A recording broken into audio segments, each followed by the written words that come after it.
So there's this ghost that's kind of haunting all of us in the modern world. But here's the thing. It doesn't live in some old creepy house or a graveyard. Nope. It lives right here, in your pocket. All right, be honest with me for a second.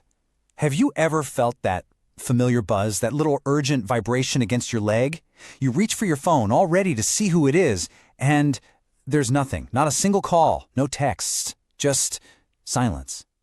Okay, so if you said yes to that, guess what? You are so not alone. I mean, get this. Studies show that up to 90% of us have felt that exact same phantom feeling. It's got to be one of the most common and, frankly, weirdest side effects of living with these devices 24/7.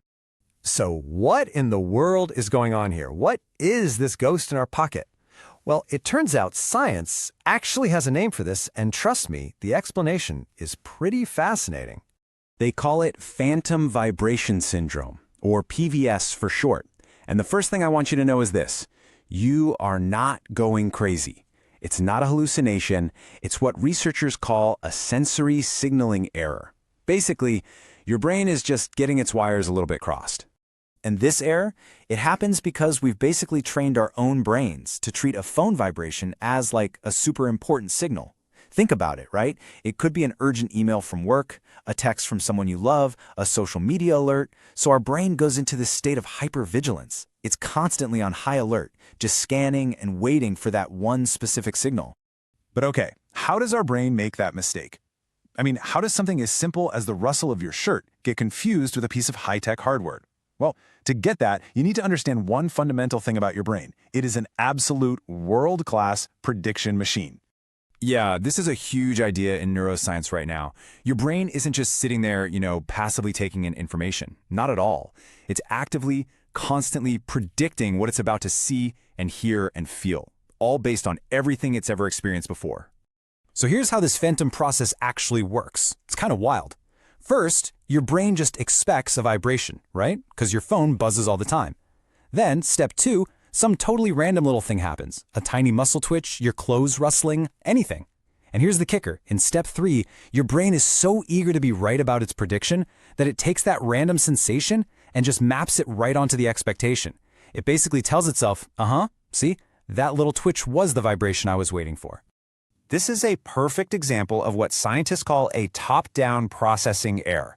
What that means is the expectation in your mind, the top, is so powerful that it literally overwrites what your body is actually feeling, the bottom. I mean, think about that. In a way, your belief is actually changing your physical reality.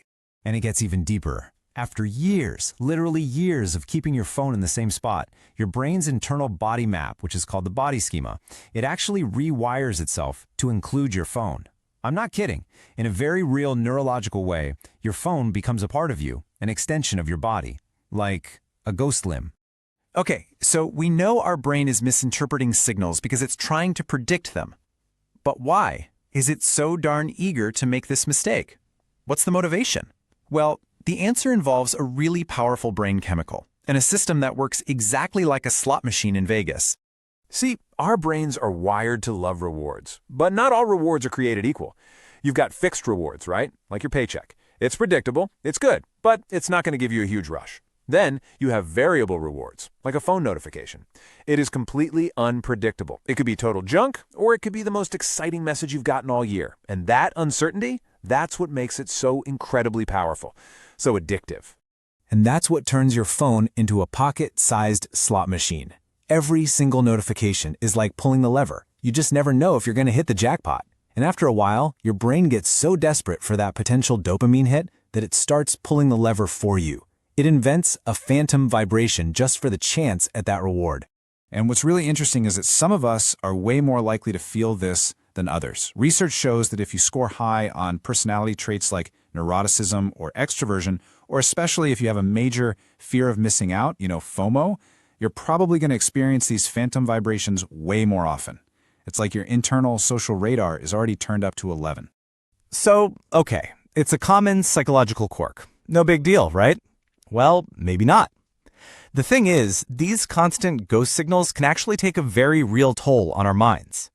Every single time you feel that phantom buzz, your brain's alarm system goes off.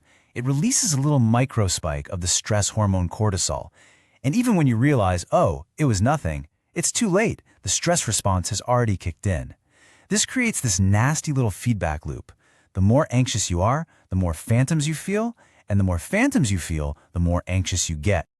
But maybe the biggest cost of all is what it does to our ability to focus. I mean, check this out. Research from the University of California, Irvine, found it takes our brains an average of 23 minutes to get back into a state of deep focus after just one little distraction. 23 minutes. And you can really see that cost right here. Every time a phantom buzz pulls you out of what you're doing, you're paying what's called a cognitive tax. Now, if you're getting, say, 10 or 15 of these a day, you're not just being interrupted, you're basically living in a state of permanent fragmentation. You're never really letting your brain get into that deep, meaningful concentration it needs. All right, I know this is all starting to sound a little bleak, but here's the good news. You're not powerless here. It is absolutely possible to quiet that ghost in your pocket. So let's talk about how we can exercise it. So, one of the most effective techniques is called somatic decoupling. It sounds fancy, but it's really just about breaking that automatic connection your brain has made. And the steps are super simple. First, just change where you keep your phone. Move it from your pocket to your bag. If you can't do that, okay, just switch it from your left pocket to your right. Another trick is to change up the vibration patterns for your different apps.